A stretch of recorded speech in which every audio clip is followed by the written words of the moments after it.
கிறிஸ்துவுக்குள் பிரியமான இறை சொந்தங்களே, மீண்டுமாக இந்த காலை நேரத்திலே உங்கள் யாவரையும் சந்திப்பதிலே மகிழ்ச்சி அடைகிறேன். நாம் இருந்த வண்ணமாகவே தலைகளை தாழ்த்தி இறைவேண்டலை எடுப்போம், ஜெபம் செய்வோம். கிருபை நிறைந்த நல்ல கடவுளே, காலைதோறும் உம்முடைய கிருபை பெரிது என்று உம்முடைய வேதத்திலே வாசித்து தியானித்திருக்கிறோமே. அப்படியாக இந்த தப காலங்களிலும் காலை நேரத்திலே நாங்கள் இருக்கின்ற இடங்களிலிருந்தே உம்முடைய சத்திய வசனத்தை தியானிக்கும்படியாக நீர் எங்களுக்கென்று அருளின இந்த கிருபைகளுக்காக நாங்கள் நன்றி செலுத்துகிறோம் சுவாமி. இப்பொழுதுமாக நாங்கள் கற்றுக்கொள்ள வேண்டிய காரியங்களை நீர் எங்களுக்கு போதித்து தந்தரல வேண்டுமாய் இரட்சகரும் மீட்பருமாக இயேசு கிறிஸ்துவின் வழியாக வேண்டிக் கொள்கிறோம் எங்கள் நல்ல பிதாவே, ஆமேன். மீண்டுமாக உங்கள் யாவருக்கும் என்னுடைய அன்பின் வாழ்த்துதலையும் காலை வணக்கத்தையும் தெரிவித்துக் கொள்கிறேன். ஒரு நாள் ஒரு சிறு பையன் ஒரு பள்ளியிலே படித்து கொண்டிருந்தான். அந்த பள்ளியிலே படிக்கின்ற காலகட்டத்திலே அந்த மாணவன் பெற்றோர்களுக்கோ அல்லது ஆசிரியர்களுடைய பேச்சுக்கு செவி கொடுக்காமல் மிகவும் சுட்டித்தனமாக, நம்மளுடைய பாணியிலே சொல்ல வேண்டும் என்றால் குறும்புத்தனமாகவே நிறைய குறும்புகள் செய்து கொண்டிருந்தான். ஆசிரியர்கள் பலமுறை சொன்னார்கள், பெற்றோர்களும் கண்டித்து உணர்த்தினார்கள். ஆனாலும் அந்த பையன் சரியாக படிக்கவில்லை, குறும்பின் உச்சத்திற்கே சென்றான். அதனுடைய அடையாளமாக அந்த பள்ளியை விட்டு அவன் மீண்டும் வேறு பள்ளிக்கு செல்ல வேண்டிய ஒரு சூழ்நிலை. அப்பொழுது அந்த மகனுடைய பெற்றோர் ஒரு கிறிஸ்துவ பள்ளியிலே அந்த பையனை சேர்க்கலாம் என்று சொல்லி ஒரு கிறிஸ்துவ பள்ளியிலே அந்த மாணவனை அட்மிஷன் போட்டு அதை பள்ளிக்கு செல்லுகிறான். அந்த பள்ளிக்கு சென்ற பின்பாக அந்த மாணவன் மிகவும் அமைதலாக, மிகவும் பொறுப்புடனே, மிகவும் படிப்பில் ஆர்வம் கொண்டவனாக, தன்னுடைய குறும்பு பழைய சுவாபங்களை எல்லாம் விட்டவனாக அவன் மாறி இருக்கின்ற ஒரு செயலை பார்த்து அவனுடைய உறவினர் அவனிடத்தில் கேட்டார்கள், ஏனப்பா, எப்படி உனக்குள்ளாக இப்படி ஒரு மாற்றம்? பழைய பள்ளியிலே படிக்கின்ற பொழுது மிகவும் குறும்புத்தனமாக இருந்தாய், ஆனால் இப்பொழுது நீ முற்றிலுமாய் மாறுபட்டவனாக நல்ல மாணவன், நல்ல பையன் என்று பேர் எடுக்கிறாயே, எப்படி உனக்குள்ளாக இந்த மாற்றம் என்று கேட்ட பொழுது அந்த மகன் சொன்னான், என்னுடைய பள்ளி வகுப்பறையிலே பிளாக் போர்டு, கரும்பலகை என்று சொல்லப்படுகின்ற அந்த பிளாக் போர்டுக்கு மேலாக ஒரு மனிதனை அடித்து கட்டையிலே தொங்க விட்டிருக்கிறார்கள். அதை பார்த்த பின்பாக, ஓ, நாம் தவறு செய்தாலும் நம்மையும் இப்படி அடித்து தொங்க போட்டு விடுவார்கள் என்று அவன் பயந்து தன்னை மாற்றிக்கொண்டான். எதற்காக சொல்லுகிறேன் என்றால், சிலுவை குறித்த ஒரு பார்வை நம் ஒவ்வொருவருக்கும் ஒவ்வொரு விதமாக காணப்படும். அந்த மகனுக்கு சிலுவை குறித்த பார்வை தெரியாத, புரியாதது நிமித்தமாக அவன் தன்னை அப்படியாக மாற்றிக்கொண்டான். இன்றைக்கும் சிலுவை, கிராஸ் பற்றின நமக்குள்ளாக இருக்கின்ற பல சிந்தனைகள் உண்டு. அதற்கு மிக அடித்தளமாக இருக்கின்ற இரண்டு காரியங்களை மாத்திரம் நாம் இன்றைய காலை நேரத்திலே மிக சுருக்கமாக நாம் தியானம் செய்ய இருக்கிறோம்.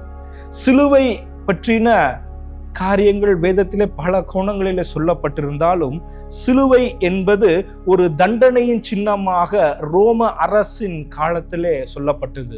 தவறு செய்கிறவர்களுக்கு கொடுக்கப்படுகின்ற உச்சபட்ச தண்டனையாக சிலுவை மரணம் என்பது ஒரு தண்டனையின் சின்னமாக காணப்பட்ட அந்த சிலுவையை ஆண்டவராகிய இயேசு கிறிஸ்து அந்த சிலுவை நிமித்தமாக ஒரு மன்னிப்பின் சின்னமாக மாற்றுகிறார். உதாரணத்திற்கு சொல்ல வேண்டும் என்றால், சகையு பற்றி நமக்கு நன்றாக தெரியும். சகையு தான் செய்த தவறுகளை எல்லாம் அவன் ஆண்டவராகிய இயேசு கிறிஸ்துவினிடத்தில் சொல்லுகிறான், நான் யாரிடத்திலேயாவது அநியாயமாக பெற்றுக் கொண்டிருந்தாள் என்று he confessed to Lord Jesus. அப்படியாக அவன் தன்னுடைய பாவங்களை, குறைகளை சொல்லுகின்ற பொழுது ரோம அரசின் சட்டத்தின்படி அல்லது அவர்களுடைய வழக்கத்தின்படி அவனுக்கு தண்டனை கொடுக்க வேண்டும். ஆனால் இங்கே ஆண்டவராகிய இயேசு கிறிஸ்து அவனுக்கு தண்டனைக்கு மாறாக ஒரு மன்னிப்பை ஏற்படுத்தி கொடுத்து, இன்றைக்கு இந்த வீட்டுக்கு ரட்சிப்பு வந்தது என்று ஒரு புதிய ஒரு கண்ணோட்டத்தை அந்த சிலுவையின் மூலமாக அங்கே அவர் ஏற்படுத்துகிறார். இரண்டாவதாக, சிலுவை என்பது ஒரு அவமானத்தின் சின்னம் என்று சொல்லப்படுகிறது. சிலுவையிலே தொங்கப்படுகிறவர்கள் நிர்வாணமாக மிகவும் அடிக்கப்பட்டு சோதனைக்குள்ளாக வெல்லப்படுகின்ற இந்த அவமானத்தின் சின்னம் என்று சொல்லப்படுகின்ற சிலுவையை ஆண்டவராகிய இயேசு கிறிஸ்து ஒரு அன்பின் சின்னமாக மாற்றுகிறார். அவமானத்தின் சின்னமாக இருந்த சிலுவையை அன்பின் சின்னமாக இயேசு கிறிஸ்து மாற்றுகிறார். உதாரணத்திற்கு சொல்ல வேண்டும் என்றால் சமரிய ஸ்திரீயை பார்க்கின்ற பொழுது அந்த மகளிடத்தில் கேள்வியை கேட்கிறார்கள். இவள் செய்தது தவறு, இதற்கான தண்டனையை கொடுங்கள் என்று கேட்கிறார்கள். இவளை அவமானப்படுத்துகிறார்கள். ஊர் நடுவிலே ஒரு பெண்ணை அனைவருமாய் இணைந்து அவமானப்படுத்தி கேவலப்படுத்தி பேசுகிறார்கள். ஆனால் இயேசு கிறிஸ்து அந்த அவமானப்படுத்துகின்ற அந்த மக்களுக்கு அந்த மகளுக்கு அன்பின் சின்னமாக சிலுவையை சொல்லுகிறார். உங்களில் குற்றம் இல்லாதவன் முதலில் கல்லெறிய கடவன், உங்களில் குற்றம் இல்லாதவன் முதலில் கல்லெறிய கடவன் என்று ஆண்டவராக இயேசு கிறிஸ்து அந்த அவமானம், சமூகம் மற்றும் மனிதர்கள் ஆண் ஆதிக்கத்தின் உச்சத்தில் இருந்து அந்த பெண்ணை அவமானப்படுத்தி இழிவுபடுத்துகின்ற இந்த சமுதாயத்திலே அந்த அவமானத்தை அன்பின் சின்னமாக இயேசு கிறிஸ்து மாற்றுகிறார். எனக்கு பிரியமான இறை உறவுகளே, மார்க் எழுதின நற்செய்தி நூல் 10ஆம் அதிகாரம் 45வது வசனத்திலே, அப்படியே மனுஷகுமாரன் ஊழியம் கொள்ளும்படி வராமல் ஊழியம் செய்யவும் அநேகரை மீட்டும் பொருளாக தம்முடைய ஜீவனை கொடுக்கவும் வந்தார் என்று சொல்லப்படுகிறது. ஆங்கில வேதாகமத்திலே அதை ransom என்று சொல்லப்படுகிறோம். தன்னுடைய வாழ்வை ஜீவனை கொடுக்கும்படியாய் வந்திருக்கிறார் என்று அதற்கு ransom என்று சொல்லப்படுகிறோம். ransom என்பது ஒரு பிணை கைதியை பிடித்து வைத்திருந்தால் அந்த பிணை கைதியை விடுதலை செய்வதற்காக அவர்கள் ஏற்படுத்துகின்ற ஒரு சன்மார்க்கம்தான் அந்த ransom என்று சொல்லப்படுகிறது. ஒரு பரிசு தொகைதான். ஆண்டவராக இயேசு கிறிஸ்து பாவத்தில் வாழ்ந்து பாவத்தில் இருக்கின்ற நம்மை அவர் மீட்டெடுக்கும் பொருட்டாக தன்னுடைய ஜீவனை ஜீவ பலியாக இந்த சிலுவையிலே கொடுத்து தண்டனை பெற வேண்டிய நமக்கு மன்னிப்பை கொடுக்கிறார். அவமானத்தின் உச்சத்தில் இருக்கின்ற நமக்கு அவர் அன்பின் மூலமாக இந்த சிலுவையின் வழியாக நம்மை வழிநடத்துகிறார். இந்த தவக்காலங்களுடைய கடைசி நாட்களிலே நாம் இருக்கிறோம். இந்த காலகட்டத்திலே நாம் சில நேரங்களில் குருடராக இருக்க வேண்டும். சில நேரங்களில் நாம் குருடராக இருக்க வேண்டும். Let us be blind to see God.